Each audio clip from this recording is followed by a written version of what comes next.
प्रश्नोत्तर के 42वें भाग को प्रारंभ करते हैं। एक साधक ने पुनर्जन्म के विषय में महर्षि से प्रश्न पूछे। उसने पूछा कि महर्षि, पुनर्जन्म सत्य है या मिथ्या है? तब महर्षि ने कहा, अज्ञान रहने तक ही पुनर्जन्म रहता है। वास्तव में भूत या वर्तमान काल में जन्म है ही नहीं, अतः भविष्य में पुनर्जन्म का सवाल ही नहीं उठता। यह सत्य है।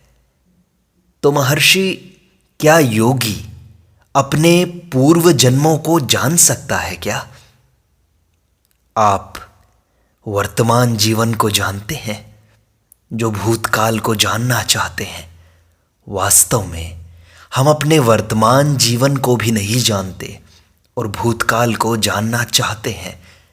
वर्तमान को ठीक से जानो तो तब सब समझ में आ जाएगा। वर्तमान सीमित ज्ञान से आप इतने दुखी हैं, तो अधिक ज्ञान के बोझ से आप कितने दुखी होंगे, सोचिए जरा।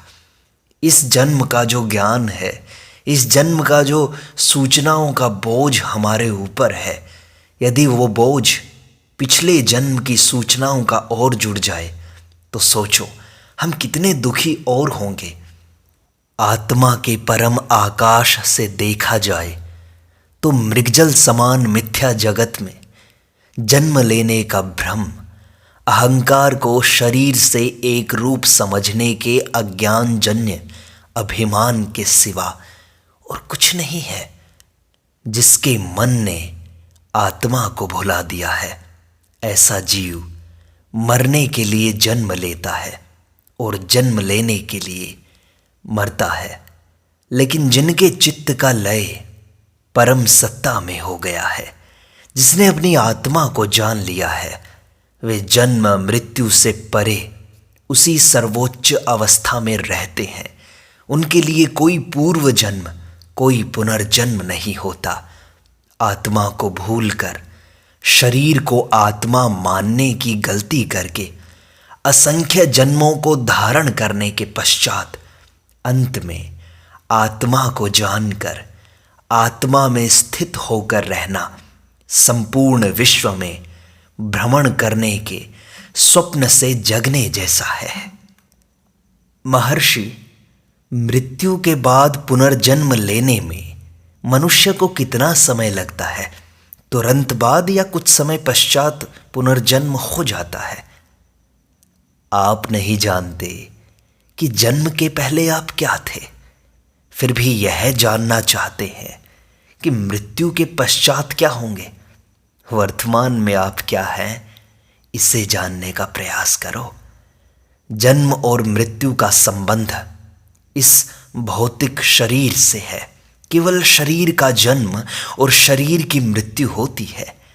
आप आत्मा का शरीर के साथ तादात्म्य करते हैं। आप मानते हैं कि शरीर का जन्म हुआ था और वह मरेगा भी।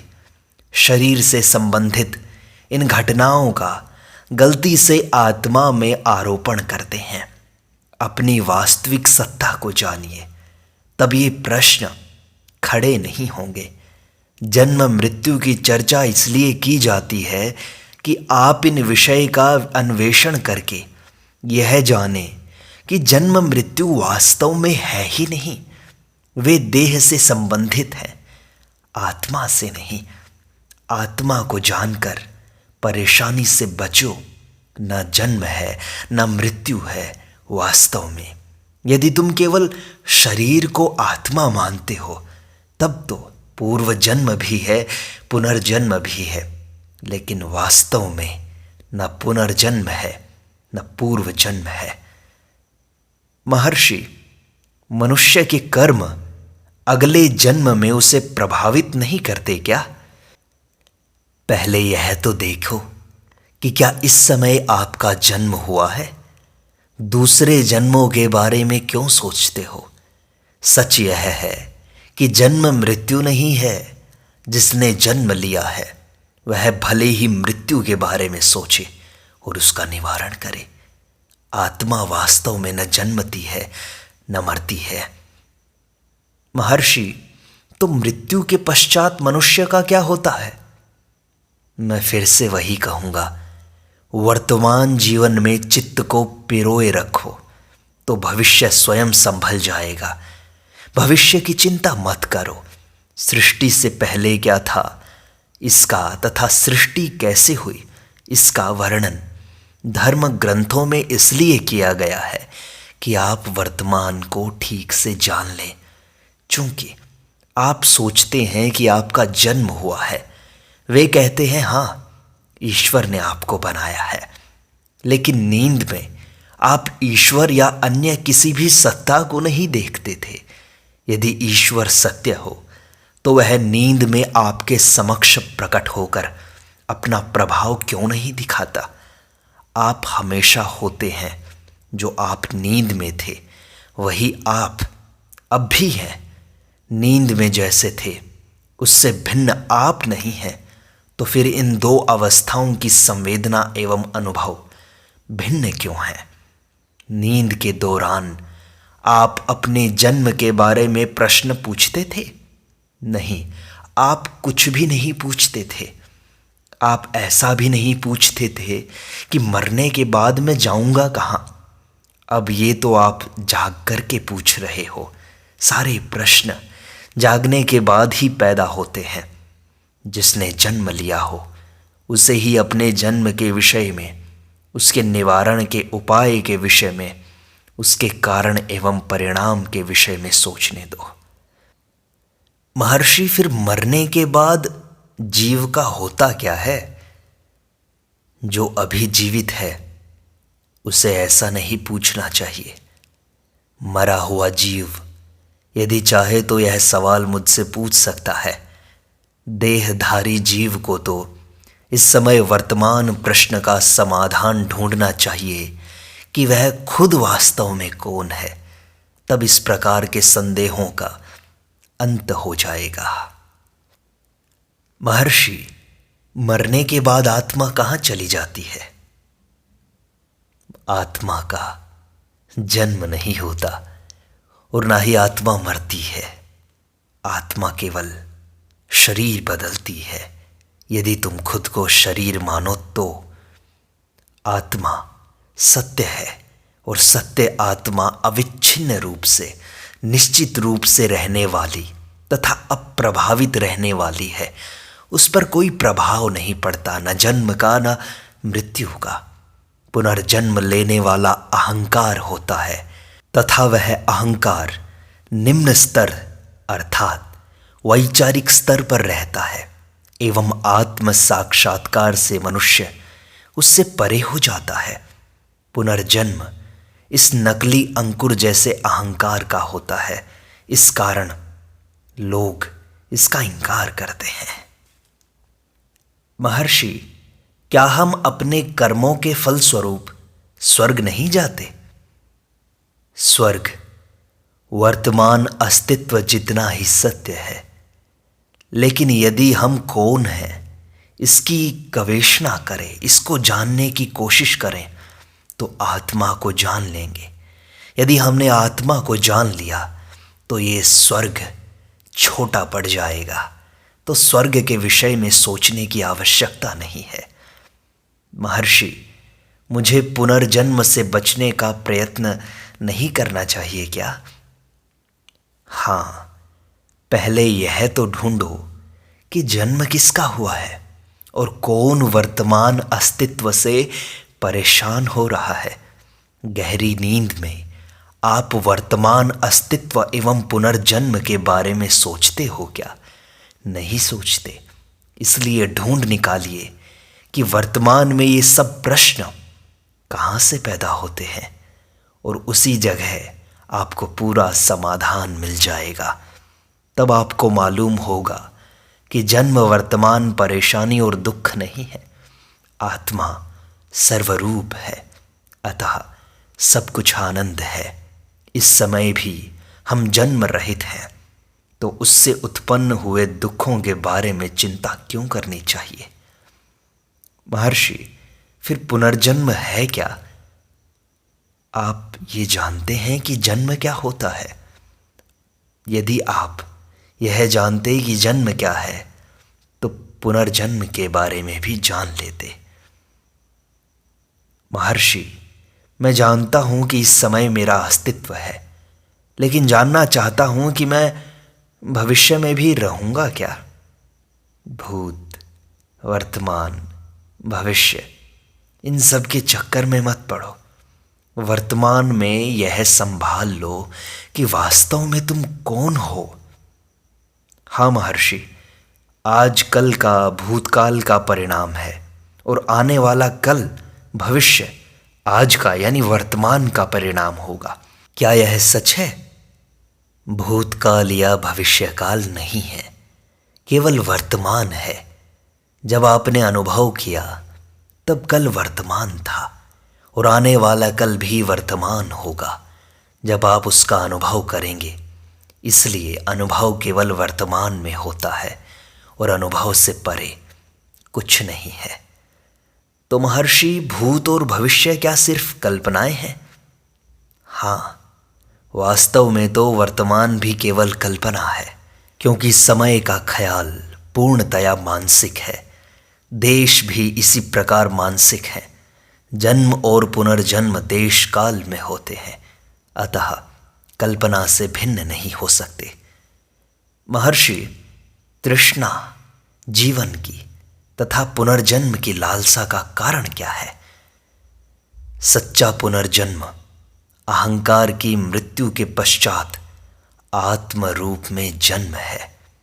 क्राइस्ट के वध स्तंभ पर मृत्यु का यही तात्पर्य है। जब तक शरीर से तादात्म्य है तब तक यह या दूसरा शरीर हमेशा उत्पन्न होता रहेगा। यह सिलसिला तब तक चलता रहता है जब तक देह भाव अपने मूल आत्मा में लीन नहीं हो जाता। आकाश की ओर फेंका गया पत्थर जब तक अपने मूल स्थान पृथ्वी को प्राप्त नहीं होता तब तक निरंतर गतिशील रहता है। सर दर्द तब तक रहता है जब तक सर दर्द के पूर्व की अवस्था पुनः प्राप्त नहीं होगी। पूर्ण सत्य जीवन, पूर्ण सतरूप जीवन में जीने की तृष्णा का होना स्वाभाविक है। यद्यपि चैतन्य स्वभाव से अविनाशी है, फिर भी नश्वर देह रूप अपने साधन के साथ गलत तादात्म्य करने के कारण उसे अपने नाश का मिथ्या भय लगता है। इस गलत तादात्म्य के कारण वह शरीर को बनाए रखने का प्रयत्न करता है, जिसके परिणाम स्वरूप जन्मों का क्रम चलता रहता है। लेकिन ये शरीर कितने ही दीर्घजीवी हों, उन्हें अंत का सामना करना ही पड़ता है और सद्वस्तु रूप आत्मा के समक्ष अपने अस्तित्व का अधिकार छोड़ना ही पड़ता है। महर्षि, क्या मनुष्य अगले जन्म में पशु जन्म ले सकता है?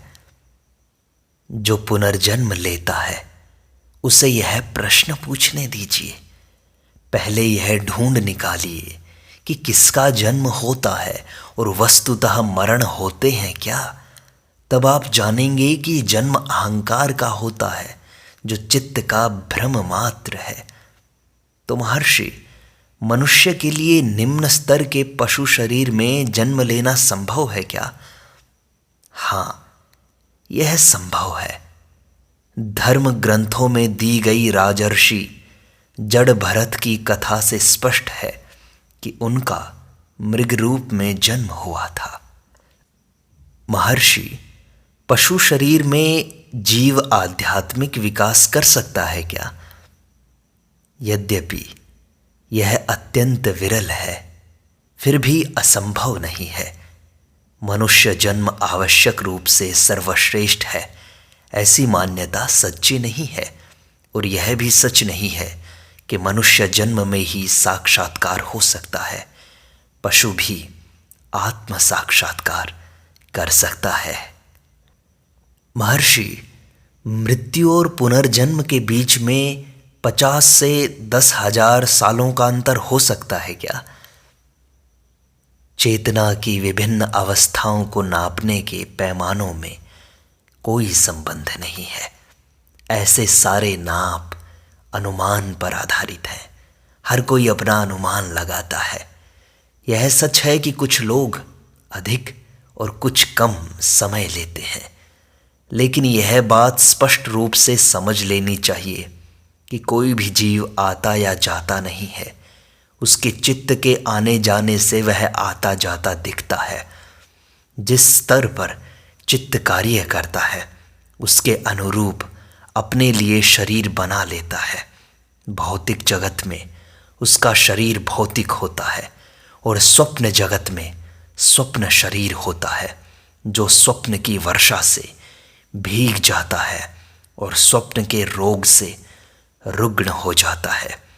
भौतिक शरीर की मृत्यु के पश्चात कुछ मनुष्य के लिए चित्त निष्क्रिय रहता है, जैसा कि गहरी नींद में होता है।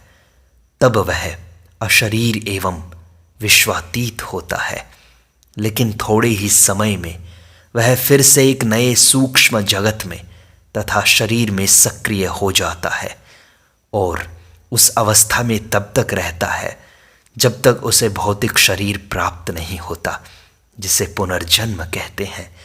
लेकिन जिनका चित्त पहले ही निष्क्रिय हो चुका है, ऐसे आत्मनिष्ठ ज्ञानी पर मृत्यु का कोई असर नहीं होता।